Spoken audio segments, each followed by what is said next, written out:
Hello, everybody. My name is Lee Chinitz. I'm the CTO here at octoScope, and I'm the moderator for today's session.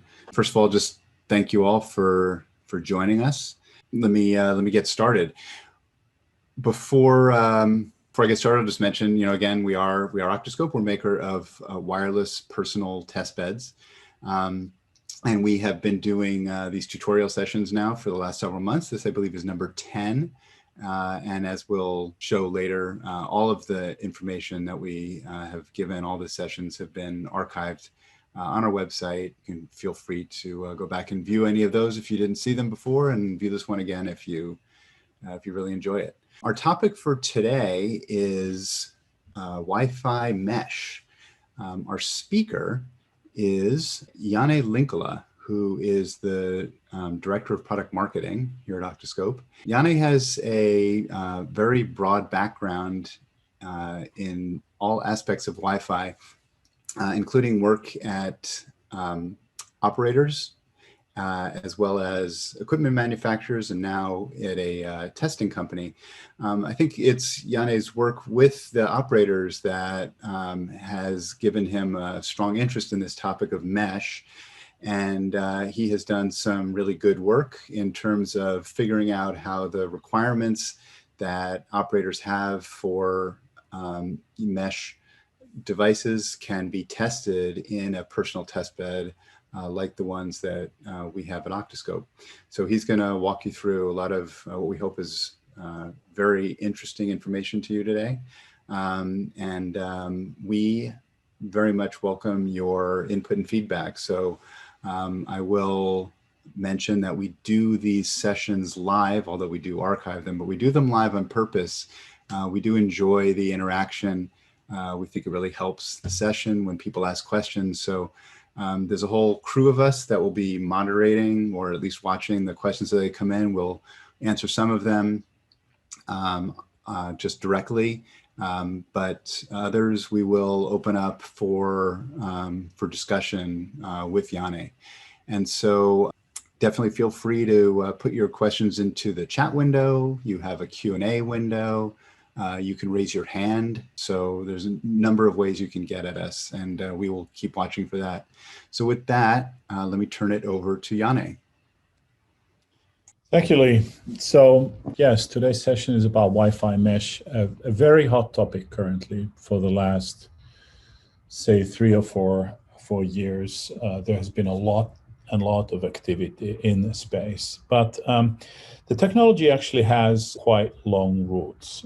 As with many other technologies, the roots are in the military. In the 1980s and 90s, the federal government in USA put quite a bit of research dollars into researching how personnel, vehicles, command posts, assets could form ad hoc networks wherever they happen to be, and how they could communicate resiliently.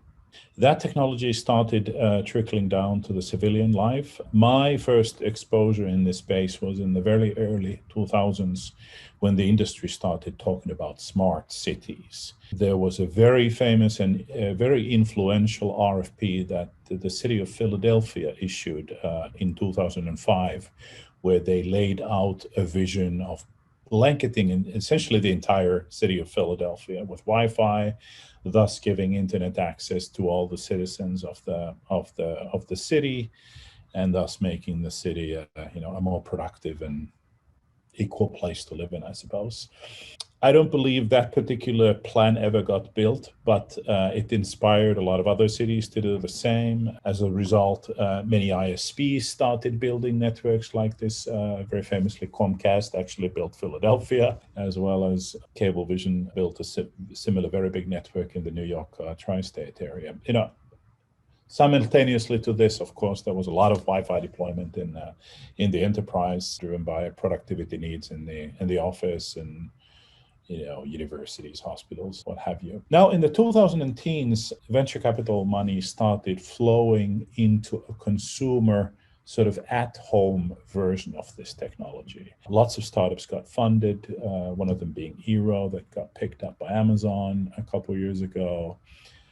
Google put money into their version of mesh Wi-Fi. And more recently, the ISPs have really started being active in this space.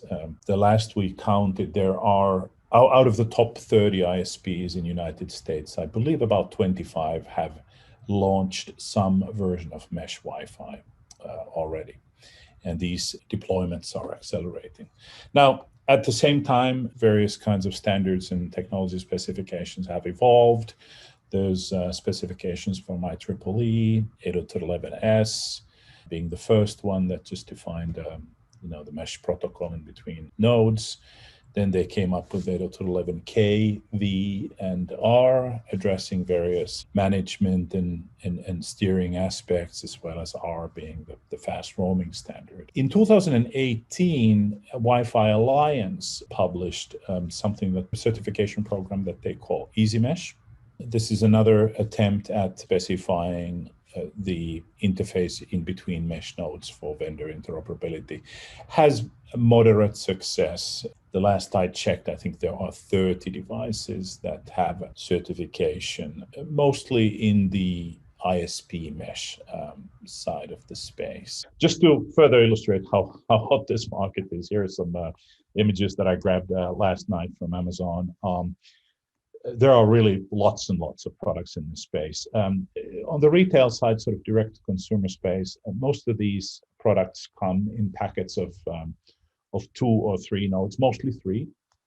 Now, notably, the ISP market is quite different. The most typical deployment of mesh in Wi-Fi or an extender in Wi-Fi is really only one unit. And I'd say about 95% of the deployments have only one extender in there. Now, why is this all happening? Well, of course, it's about coverage, right? Consumers and employees really demand good coverage, great internet access speeds, and for that, we just need to build a lot of Wi-Fi access points. There is a sort of an issue with Wi-Fi that people call the bad apple phenomenon that's important to understand in this context. And that is that while Wi-Fi achieves very high speeds when you're close to the access point, and while Wi-Fi also delivers pretty nice coverage, I mean, you can cover an entire house with Wi-Fi, you don't get those two things simultaneously, right? The coverage is achieved by very aggressive rate adaptation on the physical layer. In fact, there is 3 orders of magnitude of rate adaptation. So what that means is that a station at the edge of the coverage might be using 1,000 times more airtime for the same service as a station closer to the access point. So these stations are called bad apples. We don't want them around. It's not okay to only have 90% of stations in good coverage, because if 10% are in bad coverage, they are bad apples and they destroy pretty much the service for all stations. So that's another reason why we need good coverage. Anyway, today's session is going to be very demo oriented. The first demo that we're going to do is basically a variant of test that I think most of us are familiar with, rate versus range. In this variant, what we're going to do is simulate movement from an access point, a kind of a root access point, radially away from it towards the direction of an extender, and then beyond. And hopefully what we will see is the starting of a typical rate versus range curve where we're getting great speeds when we're close to the access point.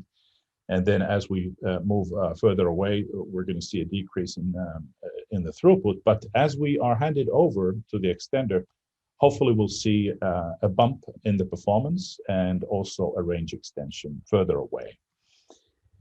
We will be performing the demo in the Stack Max system from octoScope. It looks like this thing here on the left. As I said, we have a 2-node mesh set up in there. The root node is on the top chamber, and the extender is set up in one of the smaller chambers here below.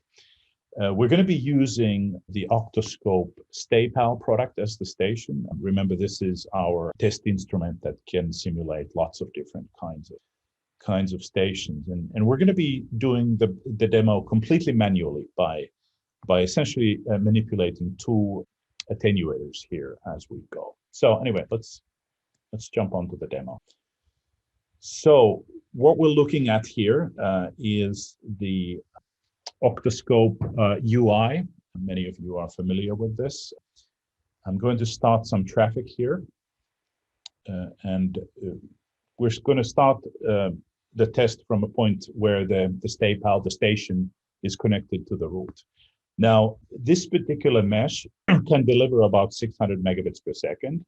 As you can see, we're at an RSSI here. The StayPal is experiencing an RSSI of roughly neg 40, maybe neg 38, and we're at a PHY rate of over 800 megabits per second. This is StayPal is a 2x2 device, but the mesh under test here is an AC mesh only.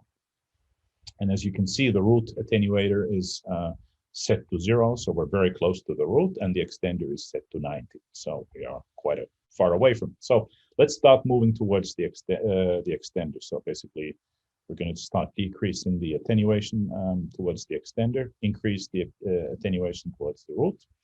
As you can see, our RSSI is going down. We added 12 dB, so correspondingly, we went from neg 38 to neg 50. The PHY rate hasn't adapted yet. We're still at the good throughputs here.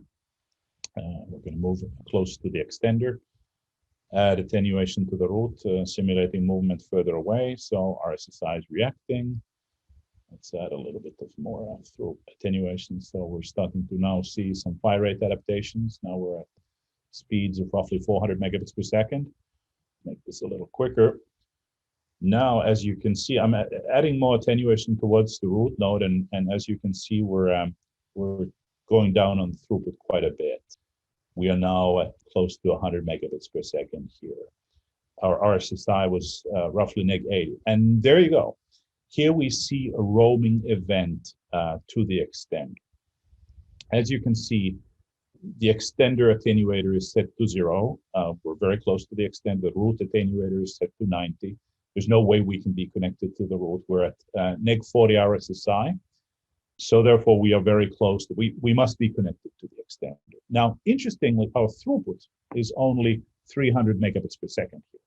Now, I should say that the root node and the mesh node that we're using here, they are identical hardware-wise.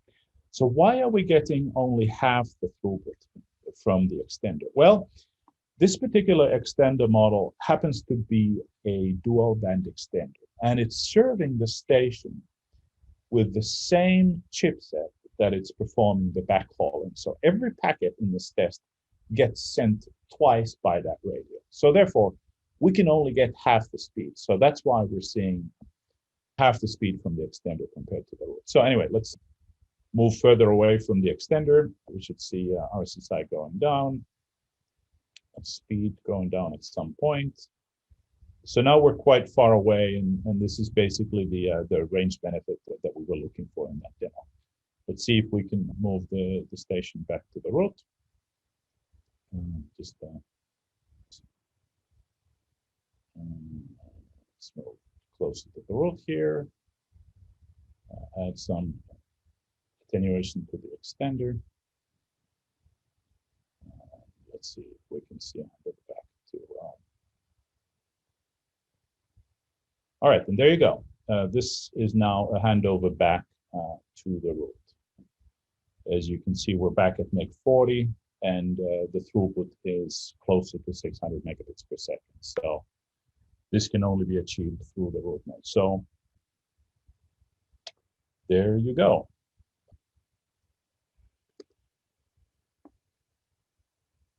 A live demonstration of roaming and steering in a mesh. Now, how do I know steering really happened? Well, I took a trace in our practice run yesterday. Here is that trace. As we can see, the mesh is really issuing BSS transition management requests. It's giving a BSS ID candidate here. The station takes about, 200 milliseconds to react to that. It sends a response to the steering root node and starts authentication and reassociation process with the target BSSI. So it in fact was really a 802.11b steer that our StayPal reacted in about 200 milliseconds. Let's see. Am I seeing some questions so far? We have one person who's wondering about the antenna specs of the DUT in the current demo. So I had actually tried to clarify if this is a question about the mesh product, and the response was no specs of the DUT, but the DUT is in fact the mesh product. So I guess this question is asking about antenna specifications for the DUT. I don't know if there's anything you feel like you want to say about that. Yeah, it's the product. We're not, we're trying to be vendor neutral, so we don't promote or discourage any products here. This particular mesh product happens to be working very well. I think it's like a mid-power style product with I think a 3 to 6 dB antenna. It's built in. It's a relatively low-end product, as I mentioned. It's a year or two old as well. Anyway, I think the demo, as you already saw, going through an extender does come at a cost, right? It's not free to use the extender. The number one thing is that every packet gets sent twice. If the extender uses wireless backhaul, then that's sending packets twice over the radio interface. As we saw with this particular design, where the chipset is serving the station as well as doing the backhaul on the same chip, that has an impact. That halves the speed. I mean, we can only ever from this product get half the speed from the extender as we would be able to get from the root. Now we're also doubly exposed to any interference and congestion in the environment, right? Everything gets sent twice, so any kind of interference we expose ourselves doubly to. Now we also create a lot of congestion. Every packet gets sent twice, so if you're an ISP covering a lot of homes in a particular neighborhood, you should be worried about that. And of course, the handovers themselves, while this particular steering event only took a couple hundred milliseconds, 200 milliseconds is not nothing, right? You would notice something like that, certainly in a Wi-Fi phone call or even maybe a Zoom session like this. So really, the station should use the extender only when it absolutely has to. When we can verify that the extender would provide a better service. Well, how's the station going to know that? It turns out this is a very complicated problem in Wi-Fi. This really is the root at why we need to test these systems so well. And the issue sort of starts with the design of how Wi-Fi was designed to begin with, right? The mobility management, the decision to roam, is a feature of the station in Wi-Fi. Cellular networks work differently, right? In cellular networks, it's the network who decides where you need to go. So if you think about this mobility problem from the station's point of view, it's quite tricky to know where to connect to, right? In a mesh like the one that we just tested, only one of the nodes is connected to the internet. It may have a different radio than the extender, but let's just say it has a similar radio. Now, the extender may only be able to deliver half the speed that the root can. There's also congestion, loading in the environment. These are difficult things for the station to know. Now, Wi-Fi has some technologies, namely 802.11k, V and R, to make some sense of this situation. But it turns out that the mesh products out there use also a lot of proprietary techniques to figure this stuff out. And certainly with stations that adhere to the V standard very well, these stations are easier to steer and easier to connect to the right node. But anyway, I mentioned that there's going to be a lot of demonstrations here, so let's do the second one. This really is going to be quite cool. We are demonstrating for the first time live something that we've recently developed here at octoScope that we call field to lab replay. Essentially, this technology allows us to go into an environment of interest, let's call it a house or an office or even an open air environment, and capture the propagation characteristics that are prevalent in that environment. And we can then take that capture and replay it on the octoScope testbed. And we can subject devices such as access points, mesh networks, or stations under different kind of tests in that environment. From the station's point of view, it's as if we were in that house that we captured the propagation characteristics of. They don't really know any difference. So to sort of illustrate, we're doing a demo here, and what we did earlier this week is we went to a 2-story house here in the Boston area. Looks a little bit like this. The house had a basement, and we set up a 3-node mesh in this home. The root node, the one that's connected to the internet, we set that in the basement. And then we had an extender on both of the floors.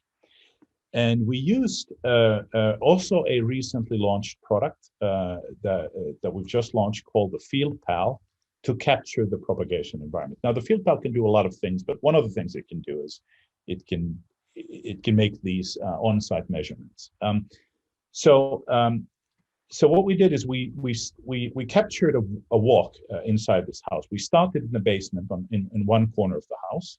We walked through the basement, through the stairs to the first floor, did a little tour on the first floor, again took the stairs, went to the second floor, and walked to the opposite corner of the house on the second floor. Now, what we captured looks a little bit like this. So this is the walk from the basement to the second floor. These are we're illustrating this measurement now as in form of an RSSI measurement across time. As you can see here in the beginning of the walk, when we're in the basement, the root node is the most dominant. As we enter the first floor, the extender on that floor has the strongest signal.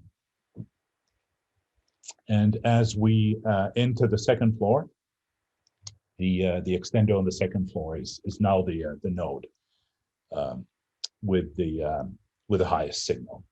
Now, we're going to be demonstrating this capture with a 2-node system, just like the manual demo. So we have the root node here on the top chamber, the extender corresponding now to the extender on the first floor in that house.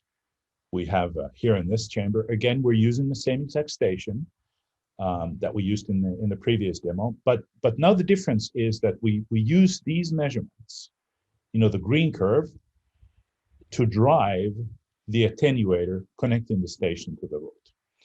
And we use the measured gray curve to drive the attenuator between the station and the extender. We do these completely synchronized, just as captured in the environment. So this, from a station's point of view, this is the exact equivalent of making that walk inside that house. And it's actually the same thing for the mesh as well. So let's see how that goes. I will be starting a couple of scripts here. And I have this test is going to be taking 4 minutes, so we're going to be taking this slowly. As you see, we start at 600 megabits per second here, so this means that we are connected to the root in the basement. And soon the attenuators should start kick in. Here we go.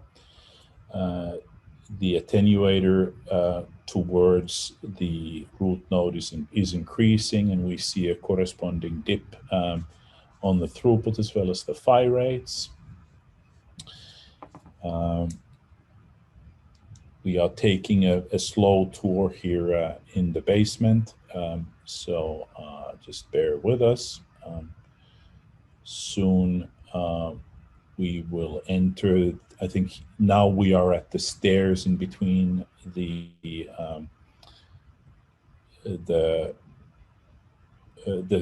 basement and the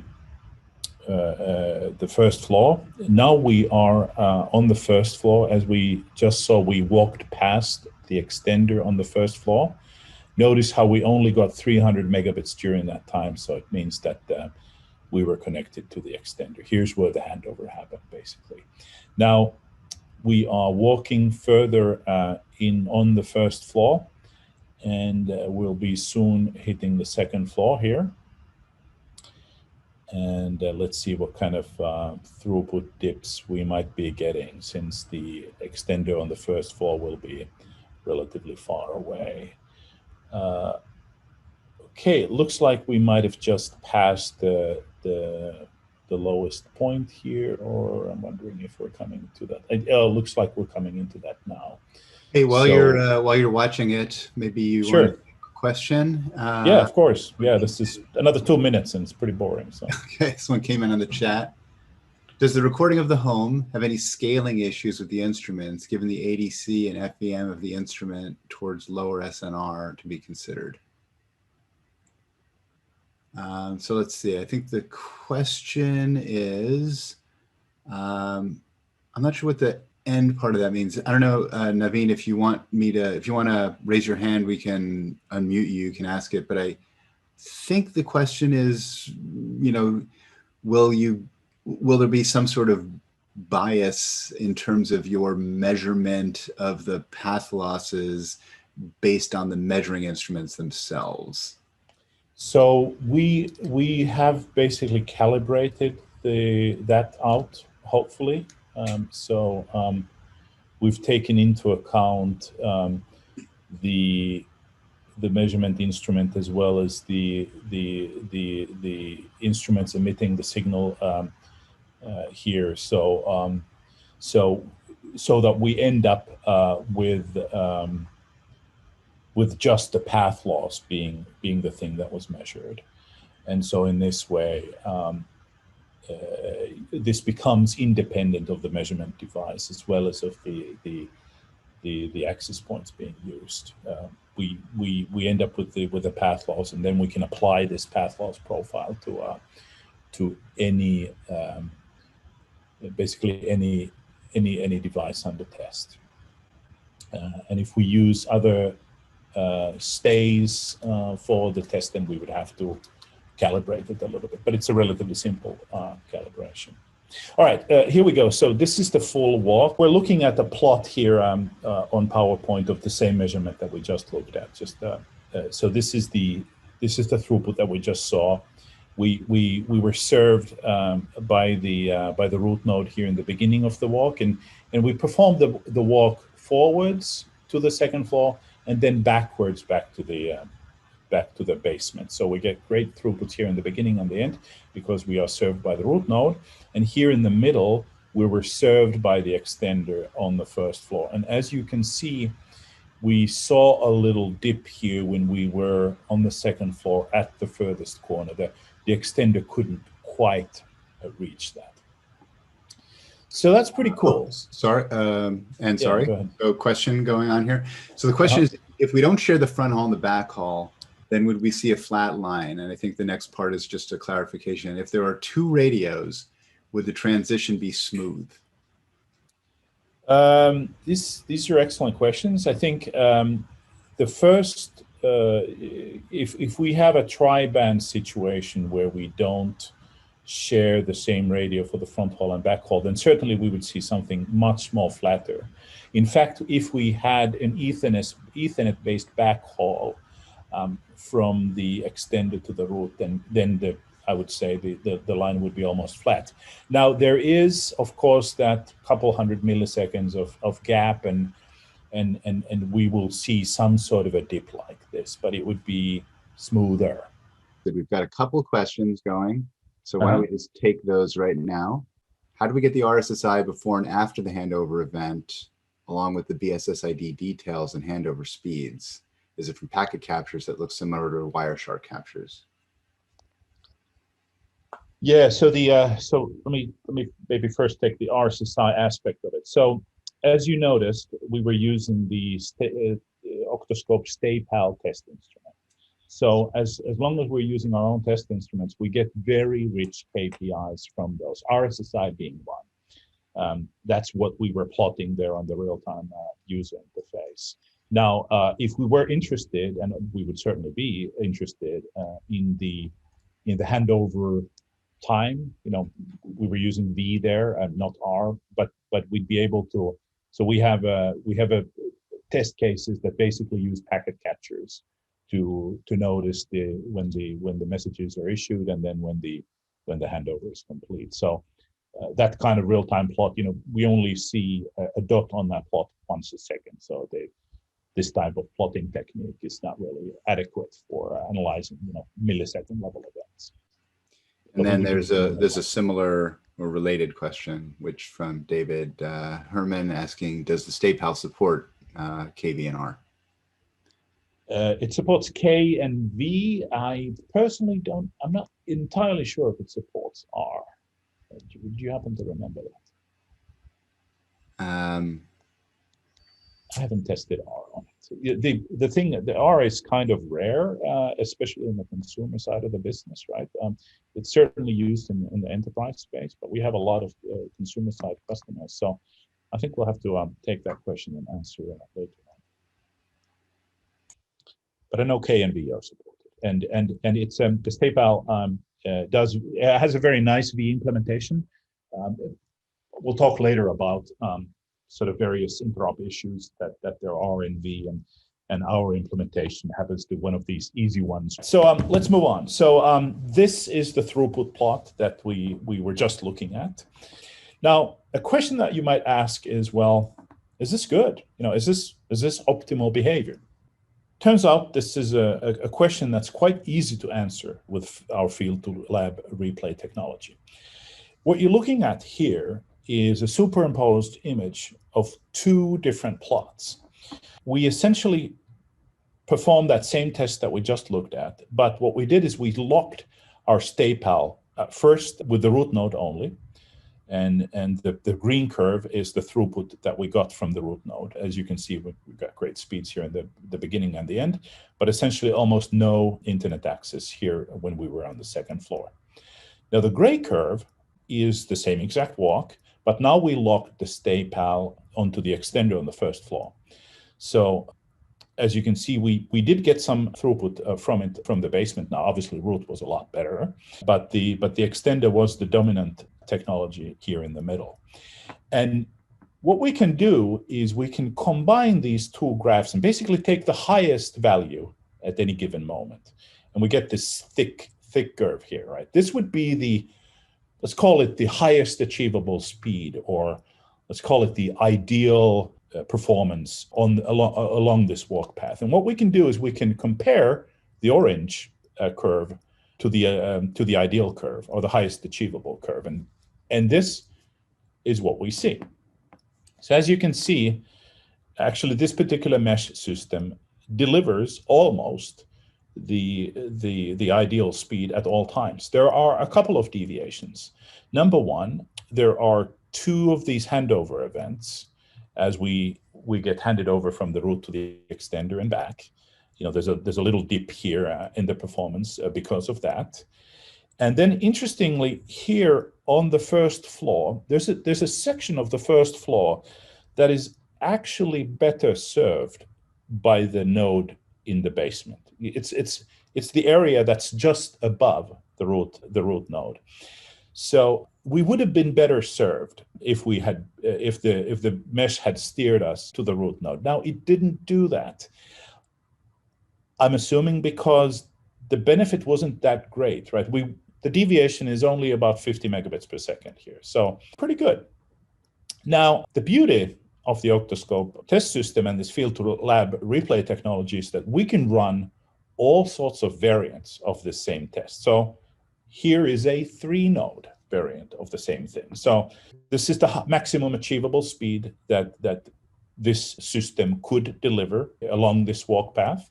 So what I basically did is I added the blue curve here, now corresponding to the speed that the extender on the second floor would deliver if we were only connected to that. And interestingly, as you can see, the extender on the second floor in the location that it's at actually works a little bit better than the extender on the first floor. The maximum speed is, for the most part, achievable either through the root or the extender on the second floor. There are a couple of these sections where the gray curve is the dominant, but really, you know, if you were to place extenders in this house, you would probably want to actually put it on the second floor. Now we can then replay a variant of the automatic demo that I just showed. So we can set up a 3-node system on the octoScope testbed. You know, root node again here in the top chamber, and the 2 extenders in the smaller chambers, and we can use the attenuator profiles corresponding to the 3 measurements that we performed at the house to drive synchronously these 3 attenuators, and we will achieve a virtual walk through the house. And in fact, we did that. And this is the throughput that we got. So the throughput walk from the basement to the second floor and back with a system that now has 3 nodes. And we can compare that to the ideal. This is that comparison. So notice again, we have a handover event here, a little deviation from the ideal. We have interesting 2 dips here in the middle, kind of symmetrically around the point of the furthest location here on the second floor. I mean, I haven't looked at the trace, but I'm guessing these are maybe some kind of handover events. But the really interesting aspect of this whole thing is this region here on the right. So as we were performing a virtual walk back to the basement, the mesh took quite a long time before it steered us to the root node. I don't know why. You know, of course, we could take traces, with our synchro sniffing technology, and start analyzing this. But if I was the tester for this system, I would say this looks like a bug to me. You know, it took basically, the root node was clearly the best node here for about at least 20 seconds, maybe 25 seconds, and it took quite a long time for the mesh to recognize that. So, so I would submit that to the vendor. If they agree that that was a bug, and if they deliver some new firmware to me that is alleged to fix this bug, then it would be the world's easiest thing to replay this test. It would take 240 seconds essentially to see if we now still see this deviation, or whether the orange curve is now closer to the ideal curve. Hey, Janne. Yeah. So you do have a question. I figure you may want to talk about this one a little bit. The question is, was the survey capture manually imported into the test bed, or is it done by somehow importing the survey file into the test bed itself? Maybe you want to talk about the actual process for converting the field PAL measurements into the attenuation settings. Right. Yeah. So the technology is relatively new, and so we're still working on some of the finalizing touches of that. But it's envisaged as a completely automatic process. So you essentially you go to the field, you use the field PAL to capture the environment, and then you have tools available to you. You essentially import that into the octoBox system, and then just basically choose what kind of walk you want to perform, right? We can perform, and what kind of a configuration you want to expose to that walk, right? Whether it's a single node, 2-node, 3-node. We can change the walk speed, we can change the direction, we can add stops. We can go forward, stop for 10 seconds, go back. There's infinite variance in how the system can be replayed, and the process is going to be automated and hopefully easy to use. All right. We have a raised hand. Sure. Question? I have two questions. The first one is just now you demonstrate the effect of the roaming, but how about the band steering? So from steering from 2.4 gig to 5 gig, does it can test validate such scenario?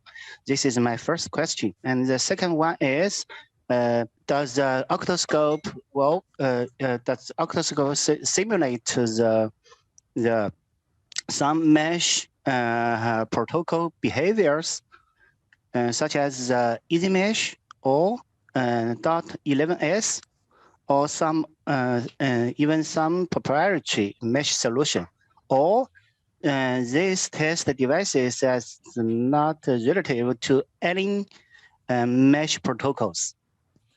All right. Clear enough. Let me address the first question first. So just to play back, you're asking, well, we saw AP steering here.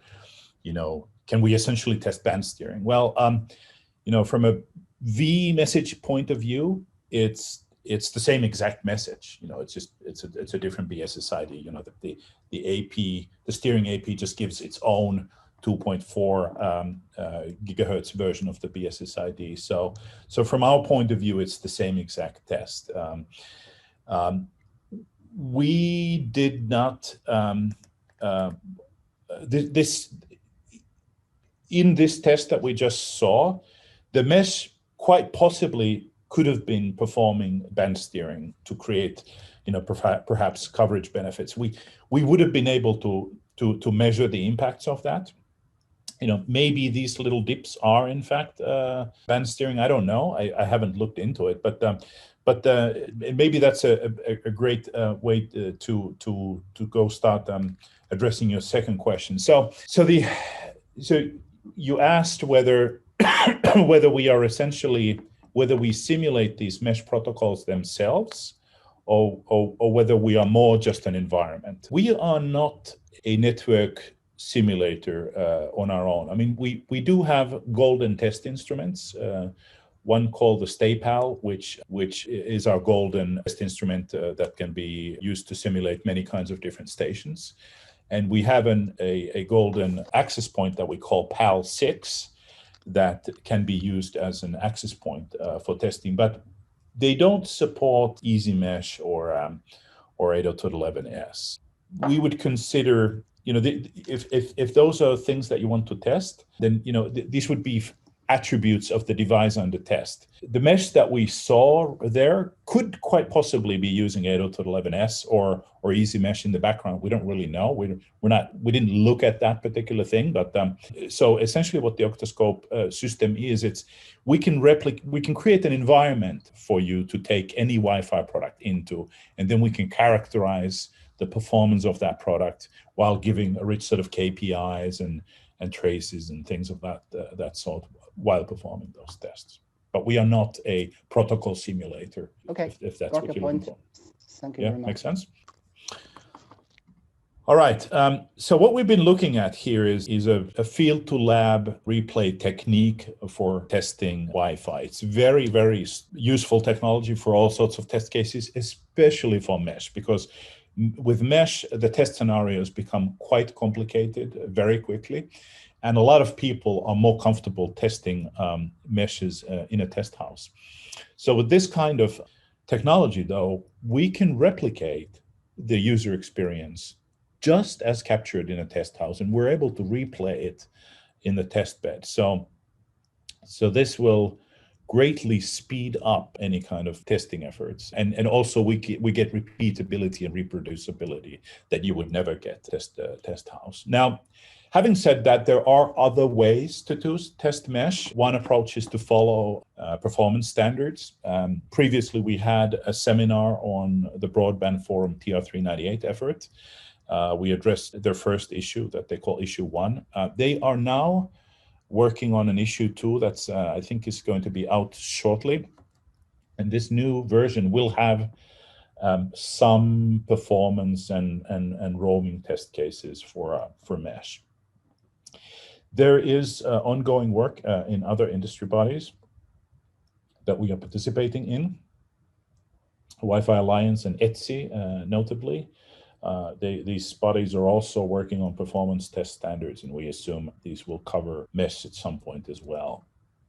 Just before we go into sort of final Q&A, let me just talk a little bit about the interop, since I promised earlier on. As I mentioned, there are quite a lot of interop issues with these steering techniques, many in V alone, outlining here a few. And then if you have to use steering with a device that doesn't support V, there are various legacy steering mechanisms but they have even more interop issues. So a thorough testing of steering behavior is an absolute must with any kind of mesh testing program. So with that, let's see if there's any more questions. So we do. We have a question. They're asking, is there anything engaged with Wi-Fi 6 today? Wi-Fi 6? Yes. So our test system supports Wi-Fi 6 fully, both from an RF point of view. Actually, we support 6E as well from an RF point of view. And both of our test instruments, the StayPal and the PAL6, are already Wi-Fi 6 compatible, or support Wi-Fi 6. The entire test bed is ready for Wi-Fi 6. 6E support, the new frequencies that FCC has now opened up. We will have support in our PAL6E test instrument early next year, and then the StayPal will probably support it a little bit later, maybe late first quarter. Can the StayPal be configured so that instead of being locked to a specific channel or band, it would be able to roam? I believe the answer to that question is yes. I'm pretty sure that you can go into a regular scan mode like any other station. You can lock it as well. Yeah, you can lock it. And then there's just a final question, which might as well just talk about. Do you see any aspects of Wi-Fi 6 that the extenders can benefit from? So is there something specific to Wi-Fi 6 that I guess helps from a mesh protocol point of view? I'll take a little bit of a crack at this while you think about it. One of the things that Wi-Fi 6, has at least more kind of robustly than Wi-Fi 5 were things like 160 megahertz channels and 8-stream connections. We have heard from various operators that they would use, especially things like 8 streams, more as a backhaul technology than anything else. That is not focused on the front haul side, just obviously because it's going to be quite hard to get stations that support that many streams. But since you're building a mesh, you can do whatever you want. So just from a enhanced backhaul point of view, I'd say that's at least one aspect. Any other thoughts? I can't think of. I mean, it's a major architecture of the Wi-Fi radio interfaces, as everybody knows. So it's going to benefit all sorts of usage scenarios, including mesh. But I can't think of anything specific that would address mesh in it. But yeah, the benefits will be highly seeable, I think. Yeah, I think there are some, potentially even others, although we haven't heard, so much about this already. But I mean, you could imagine, a mesh system making use of OFDMA so that instead of serving, for example, instead of a root node serving different mesh extenders at different times, if it were possible, it could serve them simultaneously. I mean, that would be quite an enhancement, although probably a very specific use case. So I don't know if we're going to see that anytime in the near future, but there are definitely, you can imagine things that could help quite a bit. Yeah, I would say that going back to that picture that I showed that talked about the difficulty in deciding which node to connect through. Wi-Fi 6 will certainly have a major impact into that decision, because of the new types of avenues available, right? Just the fact that we have now a very efficient technology available on 2.4 gigahertz, I think opens up some interesting techniques that one could take advantage of in a mesh. You could take stations that are maybe a little bit lower performing or don't require quite as much speed. You could maybe take and move them to 2.4 because the service is now better on 2.4 than it would have been in Wi-Fi 5 world. And so I think steering techniques will probably adapt greatly in Wi-Fi 6 world because the radio just operates so differently, and certainly BSS coloring will have an impact into tightly built networks, especially in the ISP context. You're oftentimes your own biggest self-interferer. So Wi-Fi 6 will have, and the BSS coloring feature will have an impact into how these products will work in the future. And one more is two more. Is the new system available to customers already, or when will it be available? Not sure what the new system refers to, but maybe Yanni, you could just talk in general about. Yeah, I think the question is probably about this field to lab replay technology. So yeah, so I would encourage you guys to talk through your sales contacts, but yeah, we'll be making this available very shortly. And Thomas, hi Thomas, would like to know, will the Field Pal support Wi-Fi 6E? A future version of Field Pal will. The current version that we're shipping today does not. Field Pal in many ways is similar to our Stay Pal product. It's essentially a Stay Pal in a different form factor. Well, there's a couple other differences, but sort of conceptually, and so it's sort of tied to our Stay Pal roadmap, which I mentioned would be sort of a late first quarter, maybe early second quarter next year type of time frame. So the current version of Field Pal only supports Wi-Fi 6, not 6E yet. Okay. We appear to have cleared the questions for the moment. I don't know, Yanni, if you'd like to wrap up here, we can wait and see if there's any more questions that come in. Yeah. So thank you. As always, we will be making this session available on YouTube, like all of the previous ones. As you can see here, we have 9 tutorials already, and thank you for attending, and thank you for the lively interaction. Yep, I will. I'll echo that. Thanks everybody for attending. Thanks everyone for your questions. The YouTube link. There's a question about the YouTube link. Everything will be. There is no YouTube link currently. We haven't put it up yet. But if you go to our website, then you can get all of those links. And I don't know if one of the sales guys wants to speak up in China specifically. Are those links somewhere else? Yeah, they will be on the Paralink website. So if you go to our partner's website, which is the partner in China is Paralink, they will have those videos located so that they're accessible via in China. Okay. And yeah, so again, thank you all for your questions. And if you do have questions that occur to you, either website, could you write down here? Yep, we can do that. Chuck, could you handle that?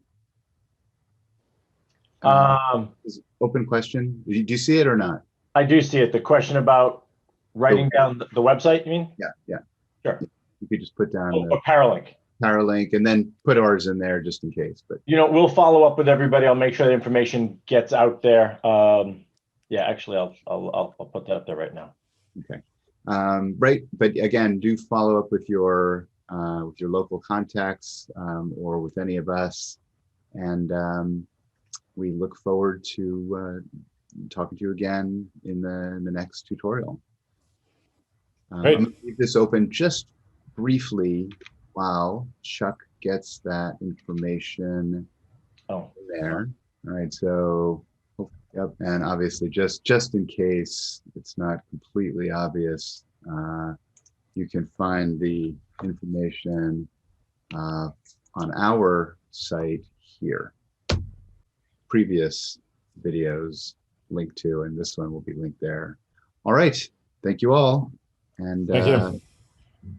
see you soon. Bye.